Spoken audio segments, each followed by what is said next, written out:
Friends, ಇವತ್ತು ನಾನು ಅವಲಕ್ಕಿ ಚುರ್ಮುರಿ ಮಾಡ್ತಾಯಿದ್ದೀನಿ. ಸಂಜೆ ಹೊತ್ತು ಥಂಡಿ ಅಲ್ಲ, ಸಂಜೆ ಹೊತ್ತು ತಿನ್ನೋಕ್ಕೆ ಮನೇಲಿ ಎಲ್ಲರೂ ಕೇಳ್ತಾನೆ ಇರ್ತಾರೆ. ಅದಕ್ಕೆ ಇವತ್ತು ಸ್ಪೆಷಲಾಗಿ ಮಾಡಬೇಕು ಅಂತ ರೆಡಿ ಮಾಡ್ತಾ ಇದ್ದೀನಿ. ಇವು ಬೇಕಾಗಿರೋ ಇಂಗ್ರೀಡಿಯೆಂಟ್ಸ್ಗಳು: ಎಣ್ಣೆ ಕಾಯೋಕೆ ಇಟ್ಕೊಂಡಿದ್ದೀನಿ ಆಲ್ರೆಡಿ. ಸ್ವಲ್ಪ ಆಗಿ ಅದರಲ್ಲೇ ಡೈರೆಕ್ಟ್ ಹಾಕಿಬಿಟ್ಟು ಕರಿಬೇಕು ಅಂದರೆ ತೆಕ್ಕೊಳಕ್ಕೆ ಚೆನ್ನಾಗಿ ಸರಿ ಹೋಗೋದಿಲ್ಲ. ಹಂಗಾಗಿ ನಾವು ಸ್ವಲ್ಪ ಹಾಕಿ ಈ ಥರ ಕರ್ಕೋಬೇಕು.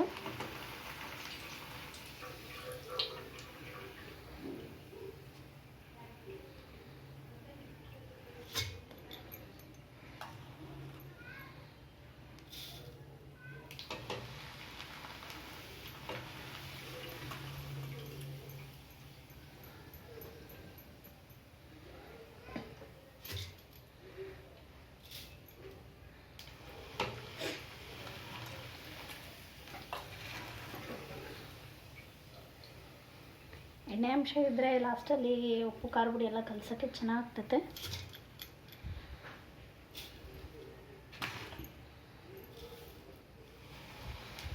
ಆದಷ್ಟು ದಪ್ಪ ಅವಲಕ್ಕಿನೇ ತೊಗೊಳ್ಳಿ. ದಪ್ಪ ಅವಲಕ್ಕಿ ಆದರೆ ಚೆನ್ನಾಗಿದೆ, ಅಳ್ಳೋದಕ್ಕೂ ಚೆನ್ನಾಗಾಗುತ್ತೆ.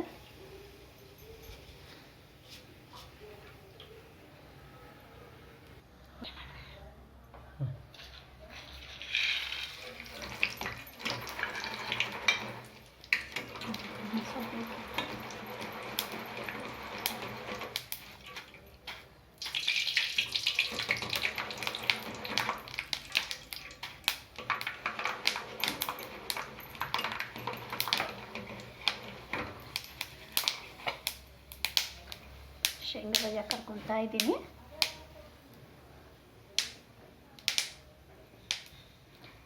ಆಲ್ರೆಡಿ ಇಷ್ಟು ಅವಲಕ್ಕಿನ ಕರೆದಿಟ್ಕೊಂಡಿದ್ದೀನಿ ನೋಡಿ ಫ್ರೆಂಡ್ಸ್.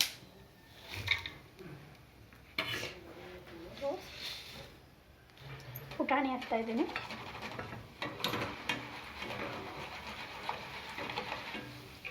ಆದಷ್ಟು ಮೀಡಿಯಮ್ ಫ್ಲೇಮಲ್ಲೇ ಕರ್ಕೊತಾ ಇದ್ದರೆ ಚೆನ್ನಾಗಿರುತ್ತೆ.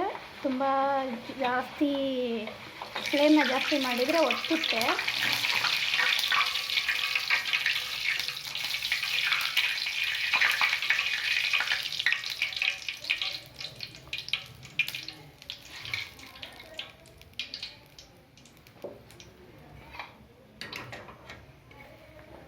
ಒಂದಿಷ್ಟು ಬೆಳ್ಳುಳ್ಳಿನ ಹಾಕ್ಕೊತಾ ಇದ್ದೀನಿ.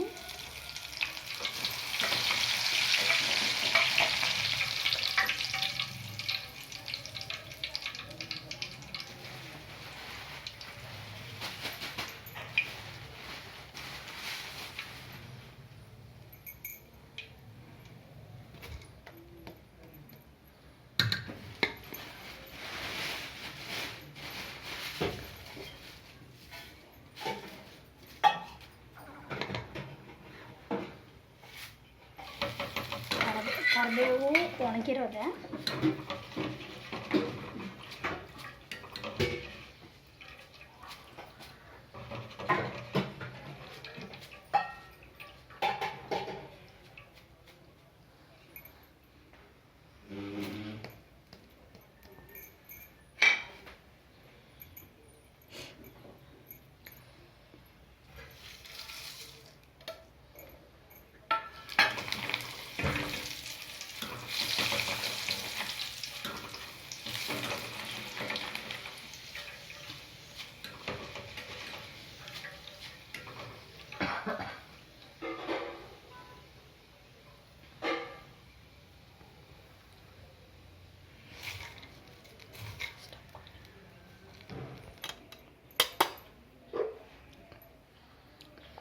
ಇದರಲ್ಲಿ ಸ್ವಲ್ಪ ಖಾರ ಪುಡಿ, ನಿಮಗೆ ಖಾರಕ್ಕೆ ಎಷ್ಟು ಬೇಕು ನೋಡಿಕೊಂಡು ಅಷ್ಟು ಹಾಕ್ಕೊಳ್ಳಿ.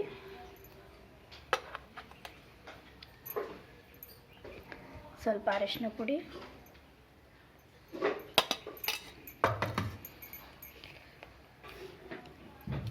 ರುಚಿಗೆ ತಕ್ಕಷ್ಟು ಉಪ್ಪು ಎಲ್ಲ ಹಾಕಿ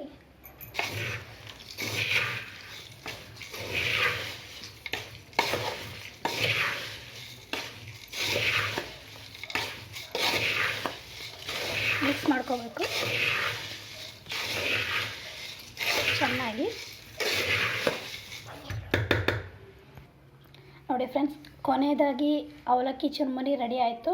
ಇನ್ನೇನು ಕಲರ್ ಕಡಿಮೆ ಅಂದರೆ ನಮ್ಮ ಮನೆಯಲ್ಲಿ ಒಣಮೆಣ್ಸಿನ್ಕಾಯಿ ತೊಗೊಂಬಿಟ್ಟು ಹಾಕ್ಸಿರೋದು, ಹಾಗಾಗಿ ಕಲರ್ ಸ್ವಲ್ಪ ಡಿಮ್ ಅಂದರೆ ಆರೋಗ್ಯಕ್ಕೆ ಚೆನ್ನಾಗಿ. ಈಗ ರೆಡಿ ಪ್ಯಾಕೆಟಲ್ಲಿ ತೊಗೊಂಬಂದಿರೋದು ನೋಡೋ ಕಲರ್ ಇರುತ್ತೆ, ಬಟ್ ಟೇಸ್ಟ್ ಅನಿಸಲ್ಲ, ಕೆಮಿಕಲ್ ಮಿಕ್ಸ್ ಇರುತ್ತೆ. ಮನೆಯಲ್ಲೇ ಮೆಣಸಿನ್ಕಾಯಿ ತೊಗೊಂಡು ಒಣಗಿಸಿ ಹಾಕಿದ್ದು ಚೆನ್ನಾಗಿರುತ್ತೆ ನೋಡಿ. ಕೊನೆಯದಾಗಿ ಅವಲಕ್ಕಿ churumuri ready. Okay, thank you. Like ಮಾಡಿ, ಶೇರ್ ಮಾಡಿ, ಸಬ್ಸ್ಕ್ರೈಬ್ ಮಾಡಿ.